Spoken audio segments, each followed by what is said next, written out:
सर्व पत्रकार बांधवांचे आणि भगिनींचे या पत्रकार परिषदेला हार्दिक स्वागत। वंचित बहुजन आघाडीच्या वतीने जिजाऊ हॉलचे हे जे सभागृह आहे याच्या दुरावस्थेच्या विरोधात आपण पाहिलं होतं की जिजाऊ जयंतीला आम्ही आंदोलन केलं होतं। त्या आंदोलनाचं स्वरूप होतं की या सभागृहाची स्वच्छता जी आहे आणि सफाई अभियान हा प्राध्यापिका अंजलीताई आंबेडकर आणि सुजातादादा आंबेडकरांच्या नेतृत्वामध्ये इथे झालं होतं।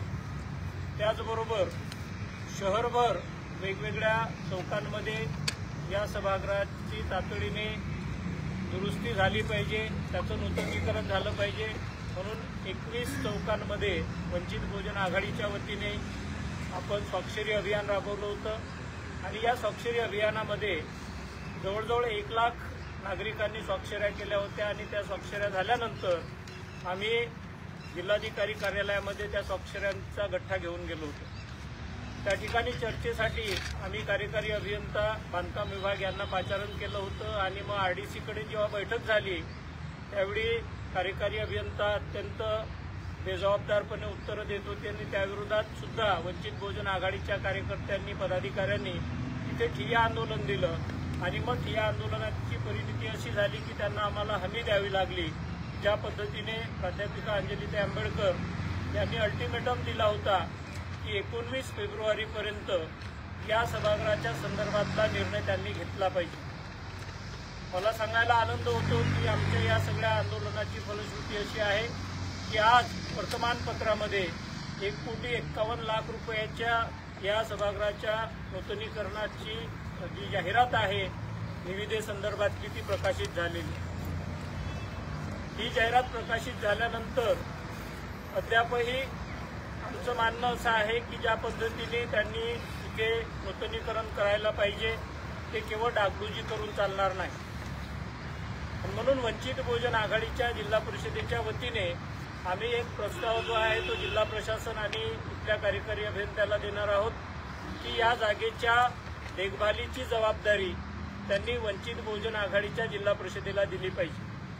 तसा रितसर प्रस्ताव जो आहे तो पक्षाच्या वतीने जिल्हा परिषदेचे पदाधिकारी सादर करणार आहेत आणि इथे जिजाऊ सृष्टी निर्माण झाली पाहिजे, जिजाऊंचा पूर्णाकृती पुतळा असला पाहिजे आणि त्याचा जो खर्च आहे तो जिल्हा परिषद स्वतःच्या सेस फंडातून करायला तयार आहे। आमची अपेक्षा आहे की इथे जिल्हा प्रशासनाने त्या पद्धतीचं नियोजन केलं पाहिजे।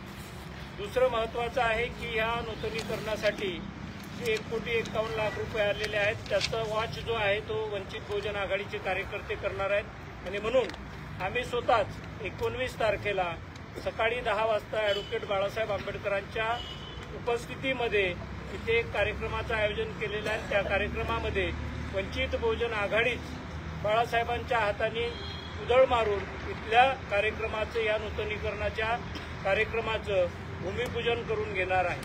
आणि हे सगळं करत असताना आम्ही अपेक्षा व्यक्त करतोय की जिजाऊंचं एकमेव स्मारक जे आहे ते गेली अनेक वर्ष दुर्लक्षित होतं, ते चांगल्या पद्धतीने एक स्मारक म्हणून डेव्हलप झालं पाहिजे अशी वंचितची भूमिका आहे. आणि म्हणून आज आम्ही प्रशासनाचे आभार व्यक्त करतो की त्यांनी तातडीने अंजलीताईंच्या अल्टिमेटमची त्यांनी दखल घेतली आणि आज जाहिरात प्रकाशित केली. काम लवकर सुरू व्हावं, दर्जेदार व्हावं अशी वंचितची भूमिका आहे.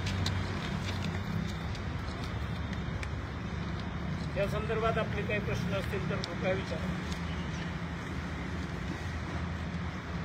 दुरावस्था होण्याचं कारण काय होतं? काय दुर्लक्ष झालं? मुळात हे सभागृह जे आहे त्या सभागृहाच्या शेजारी अधिकारी राहतात. इथे होणाऱ्या कार्यक्रमाचा त्रास त्यांना होतो असा काही अधिकाऱ्यांचा गैरसमज होता आणि त्यामुळे त्यांनी हे सभागृह जे आहे ते पूर्णपणे दुर्लक्षित करून ठेवलं होतं. त्याची दुरावस्था होऊ दिली होती. आपल्या कुटुंबियांना कार्यक्रमाचा त्रास होऊ नये एवढ्यासाठीच हे सभागृह दुर्लक्षित होतं. एवढे वर्ष दुर्लक्षित होतं हे सभागृह, मग नेमकं यावर्षी का बरं लक्ष दिलं? आपलं सगळ्यांना माहित आहे की निवडणुकीचा ह्याच्याशी काही संबंध नाही आहे. आपल्याला माहित आहे राज्याभिषेक सोहळ्याचा 375वा जो सोहळा आहे तो शासनाने जाहीर केला आणि महाजिजाऊंच्या नावाचं एकमेव वास्तू जे आहे ते या शहरामध्ये या ठिकाणी आहे. इतरत्र कुठेही अशा पद्धतीचं आपल्याला आढळत नाही. तरी शहरांमध्ये 23 ठिकाणी शिवाजी महाराजांचे पुतळे आहेत. मात्र महाजिजाऊ साहेबांचं एकही स्मारक किंवा सभागृह त्या नावाचं नसल्यामुळे ही जी दुर्लक्षित वास्तू होती ती या निमित्ताने दुर्लक्षित राहू नये म्हणून वंचितने आंदोलन केलं. पण मग 19 तारखेपर्यंत निविदा फायनल होणे, वर्क ऑर्डर करणे वगैरे वगैरे याच्या तांत्रिक प्रक्रिया आहे ते पूर्ण होणार नाही. मग आता 19 तारखेला आपण जे उद्घाटन करणार आहे त्याला नेमका बेस काय, किंवा फक्त मग ते राजकीय किंवा मग श्रेयासाठी करायचं असं काही आहे? हे काम सुरू होणारच आहे, काम थांबवलं जाणार नाही. आणि त्यामुळे कामाचा दर्जा जो आहे तो आम्ही ठरवत नाही आहे की काम इथेच करा, अशाच पद्धतीचं करा. काम सुरू होते हे शहरातल्या लोकांना सांगणं गरजेचं आहे. कारण आम्ही त्याच्या आधीचं एक नियोजन असं केलं होतं की जर शासनाच्या पातळीवर किंवा जिल्हा प्रशासनाच्या पातळीवर हे काम झालं नसतं तर आम्ही 19 तारखेपासून निधी संकलनासाठीचा रथ तयार केला होता आणि त्याचाच उद्घाटन सुद्धा आम्ही 19 तारखेला करणार होतो. शहरभर आणि जिल्हाभरात हा रथ एकावेळी फिरणार होता आणि त्यातनं 5-5 रुपये आम्ही लोकवर्गणीतनं हे स्मारक उभं करायला ठरवलं होतं. त्यामुळे आमची 19 तारीख ठरलेली. दरम्यानच्या काळात प्रशासनाने ती निविदा जी आहे ती प्रकाशित केलेली आहे आणि त्यामुळे आमच्या कार्यक्रमाप्रमाणे आम्ही जातो. प्रशासनाने त्यांचं काम करावं, इथले जबाबदार नागरिक म्हणून आमची जी जबाबदारी आहे ती आम्ही पूर्ण करतो आणि म्हणून उद्घाटन आम्ही 19लाच करू. नूतनीकरणामध्ये आपल्याला काय अपेक्षित आहे, काय काय व्हायला पाहिजे आणि 1.5 कोटीमध्ये ते शक्य आहे? नक्कीच शक्य आहे, कारण हे स्ट्रक्चर उभं आहे. आता जी काही जाहिरात आलेली आहे ती पूर्णपणे हे डिमॉलिश करून बांधकाम करणार नाहीत. कारण शेजारी आता फॅमिली कोर्ट झालेला आणि त्यामुळे इथे कार्यक्रम घेण्यासाठी किंवा लाऊडस्पीकर लावून मोठे कार्यक्रम घेणे हे निदान न्यायालय ज्यावेळी असतं त्यावेळेस शक्य नाही. आणि म्हणून आम्हाला अपेक्षित असं आहे की ही जिजाऊ सृष्टी निर्माण झाली पाहिजे. महाजिजाऊंच्या चारित्र्यावरचं आतमध्ये सभागृहामध्ये ज्यातनं प्रेरणा मिळेल अशा पद्धतीचं प्रदर्शनी आतमध्ये असली पाहिजे. कारण खूप सारे कार्यक्रम दिवसाला घेणं तसंही या ठिकाणी शक्य होणार नाही. आणि म्हणून आम्ही जो प्रस्ताव देतोय तो जिजाऊ सृष्टीचा देतोय की जिजाऊंचा पूर्णाकृती पुतळा या आवारात आम्ही उभा करू आणि त्याच्या परिसराचं डेव्हलपमेंट आतमध्ये जिजाऊंच्या आणि शिवबांच्या चारित्र्यावरचं प्रेरणादायी शिल्प जी आहेत ती आत कोरली जाणार आहेत आणि त्यासाठी त्यांनी त्या आम्हाला द्यावं अशी आमची अपेक्षा आहे. सर, हे हॅम ट्रेनिंग म्हणजे काय म्हणते?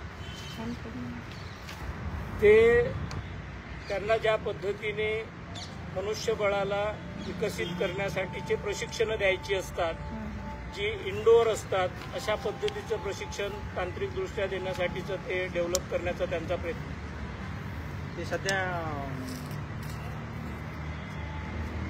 अग्रणी बँकमध्ये सुरू आहेत सगळे ट्रेनिंग सेंटर, ते सगळे इकडे यायला पाहिजे आणि आमची अपेक्षा ही जिजाऊ सृष्टी म्हणून विकसित झालं पाहिजे.